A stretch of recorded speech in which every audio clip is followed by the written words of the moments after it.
I want to thank God for His goodness and His mercies and for watching over me and keeping me safe and always being with me, never leaving me or forsaking me. If I was to title this today, it would be Lump of Clay. And we're going to be in Isaiah 64, verse 8.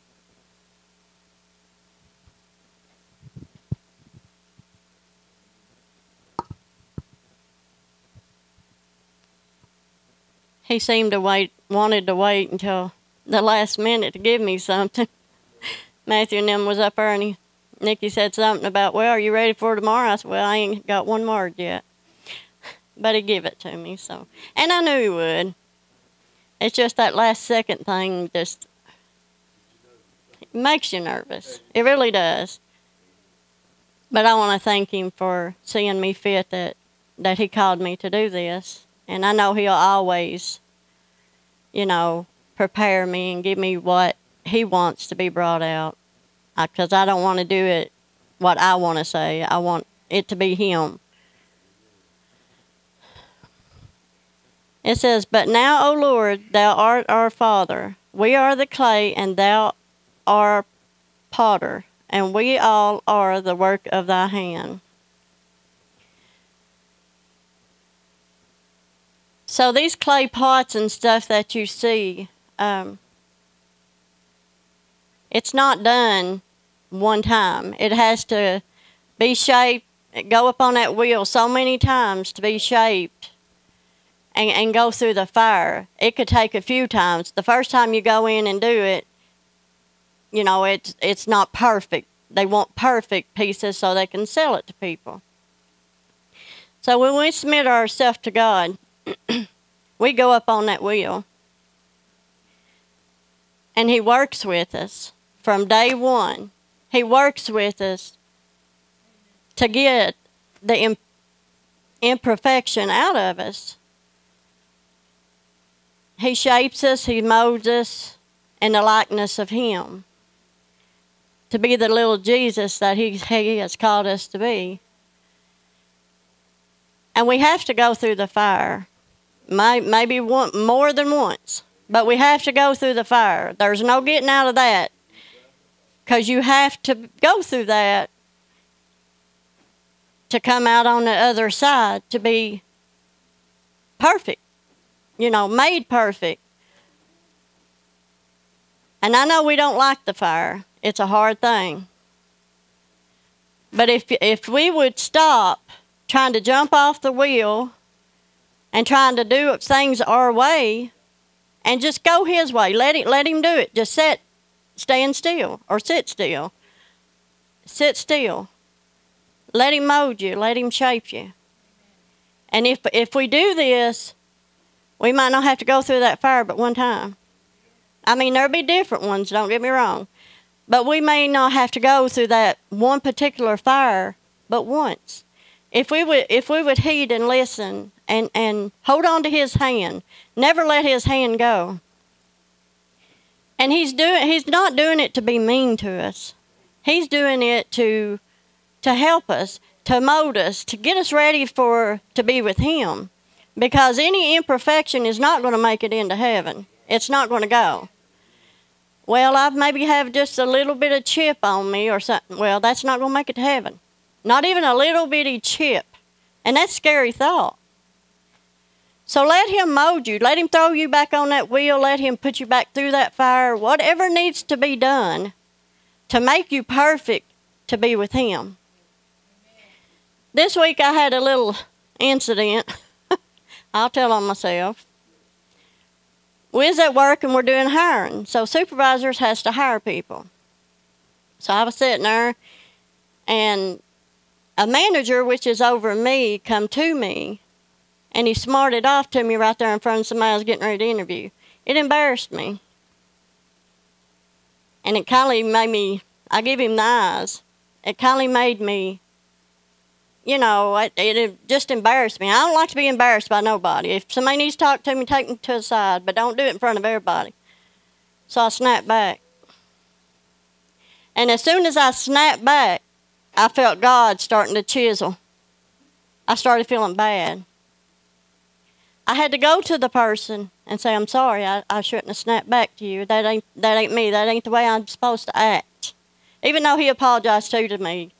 But still, I had to apologize the same. Because we can't do that. We can't act like that. That's like acting like the world.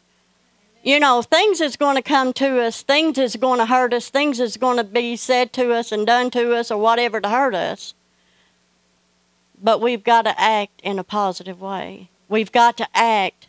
What would Jesus do? Would he have snapped back at him? No. He would have showed him love. Even though this person needs God. He does need God. And I shouldn't have done it to begin with because I wasn't showing God. But I knew I had to make it right because I started feeling the conviction. You know, like, you don't do that. That ain't the way we act.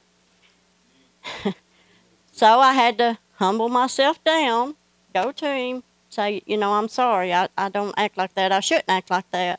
And I want to apologize for it. He says, you don't owe me an apology. I said, oh, yes, I do. Because I don't act like that. I can't act like that. That's not showing love. So when you find yourself in a situation as that, I don't know what, you know, can snap you off or whatever, but that's one thing that's always bothered me, is somebody to embarrass me and, like, degrade me right in front of everybody. Bunch of room full of people. Don't like it. But I've got to work on that, how I act back. I can't be snapping back. I can't do it.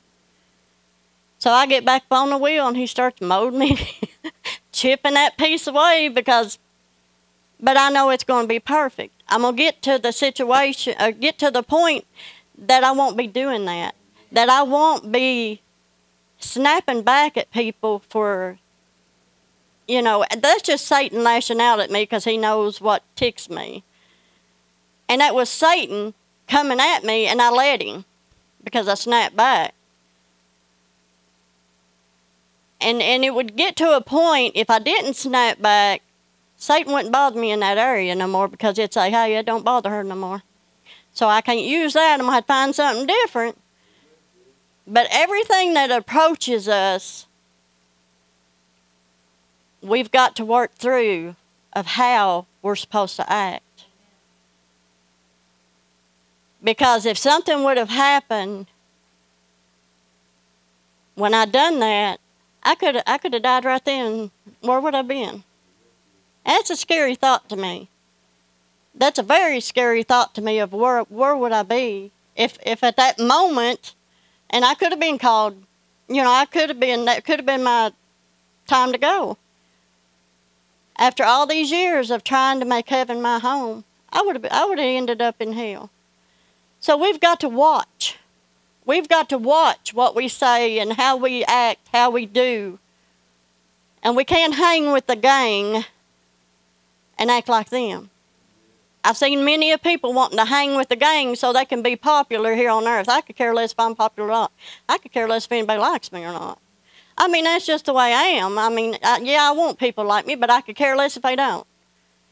I've still got to show them love. And I've got to talk to them the way Jesus would talk to them. I can't just talk any old way or act any old way I want to. I can't do it. I don't want to do it. If you love God and you're truly with God, you wouldn't want to do it. I know we have slip-ups or whatever, or we fall, or whatever it's called. I know we have that. And we know we got to work on them. We know we got to get it to where I won't react that way no more. Because that went back into my past. I let my past sneak up on me, and I just knew that's how I react. But I don't. That's not me no more. I'm not in my past no more. That's nothing of my past. And I've got to be better. So if you feel yourself in the fire,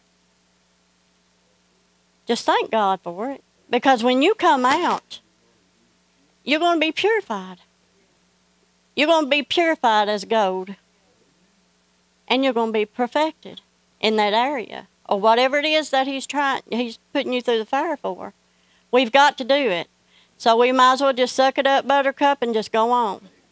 Don't buck against it. Don't try to run from it. Don't try to whatever. Because it's going to be harder when you come back and he decides he's going to take you through it. It's going to be harder. And I know it don't feel good. It don't feel good at all.